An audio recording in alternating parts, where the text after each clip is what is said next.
Iya, beberapa waktu lalu kan saya juga sudah sampaikan bahwa memang tidak perlu didesak-desak. Ini proses sudah pada titik ujungnya, bahwa masuk pada proses penyidikan. Lalu tadi kita sudah mendengar aparat kepolisian menyampaikan bahwa dalam waktu dekat akan melakukan gelar perkara. Dan saya sangat meyakini dalam proses gelar perkara itu juga akan ditindaklanjuti dengan pengumuman siapa tersangkanya, penyampaian siapa tersangka, siapa yang masuk pada tindak pidana yang memang dilaporkan oleh Pak Jokowi.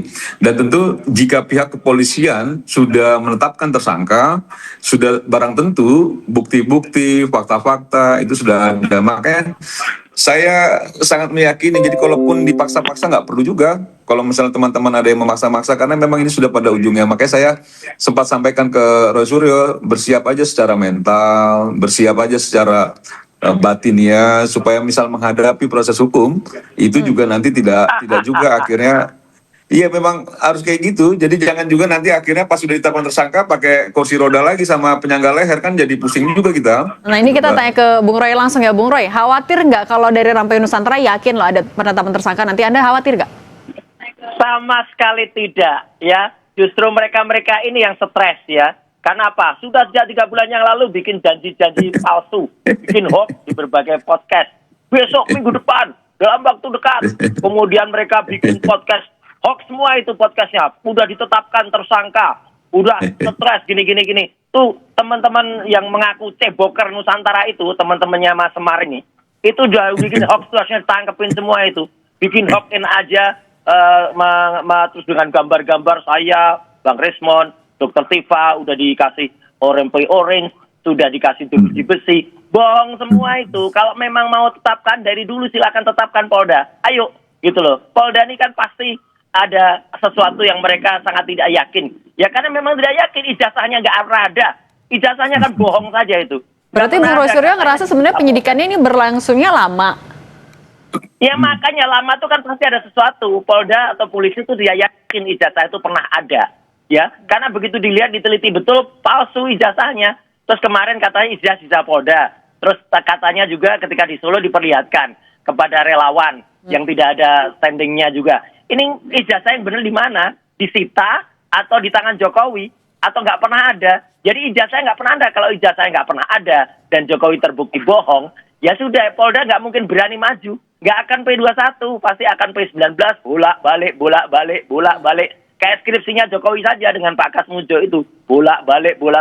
Itu pun penipu juga, karena Pak Kasmujo juga nggak ngakuin. Itu Mbak Cindy. Ini kita nanya kan aparat kepolisian kan udah dikasih tahu juga, Ya. sudah diserahkan sama Pak Jokowi. Terus hak Pak Jokowi juga kalau ingin memberitahu kepada siapa itu ijazahnya. Jadi nggak bisa Mana juga nggak ada semuanya, bohong semua tuh. Jokowi itu kan mulai tukang stres bohong kan? itu. Nggak ada itu penyerahan. Ini kita tanya ke Prof. Ibnu dulu aja ya sebentar. Iya. Oke, Bung Roy, kita tanya dulu ke Prof. Ibnu. Prof. Ibnu, ini kan udah dari Juli, sudah ditemukan adanya dugaan tindak pidana, udah naik ke sidik, tapi ya terkesannya kok mandek nih jalan di tempat. Ini macetnya di mana kalau dari kacamata hukum? Ya, saya kira ini polisi hati-hati sekali.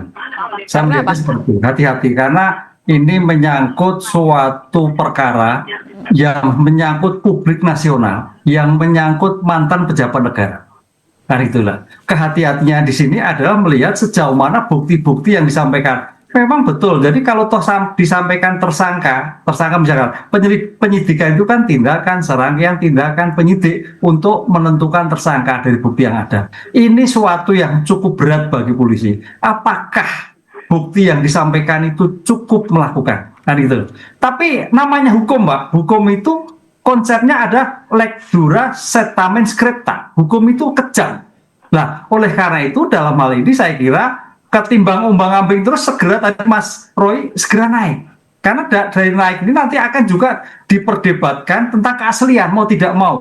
Tentang dugaan fitnah tapi juga keaslian suatu ijazah. Ini tidak bisa dipisahkan atas dugaan dan ijazah. Nah, disinilah saya kira nanti penyidik itu akan memproyeksikan, memformulasikan apakah ini bisa terus sampai pada tingkat kejaksaan. Karena suatu bukti itu harus akurat sekali. Gitu Pak. Oleh karena itu dengan demikian tadi Pak Saud betul, hati-hati ini, hati-hati karena menyangkut dan sampai detik ini bukti-bukti walaupun polisi punya domain untuk membuktikan secara tingkat penyidikan, bukti-bukti secara forensik di luar juga perlu diperhatikan karena namanya suatu pembuktian tidak hanya persidangan, di luar pun seandainya bukti-bukti itu mempunyai rasionalitas, mempunyai suatu nilai, itu bisa dipertimbangkan nanti di dalam suatu pembuktian, di dalam suatu persidangan. Nah, Ini menjadi secara objektif begitu. Ada satu terlapor inisial ES itu belum dilakukan pemeriksaan sebagai saksi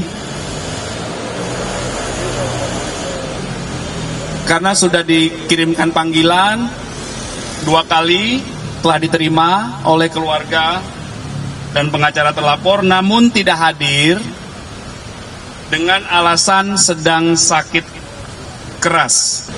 Dalam rencana tidak lanjut yang disampaikan penyidik kepada kami, maka dalam waktu dekat juga akan dilaksanakan ekspos atau gelar perkara antara penyidik Subdit Kamnek dengan rekan-rekan dari Jaksa Penuntut Umum di Kejati DKI, ya. Masih berlangsung ya, karena proses penyidikan itu mengumpulkan fakta-fakta. Penyidik dari Direktorat Reskrimum masih terus bekerja melakukan tahapan penyidikan, mengumpulkan fakta-fakta. Dalam proses penyidikan itu ada SOP-nya.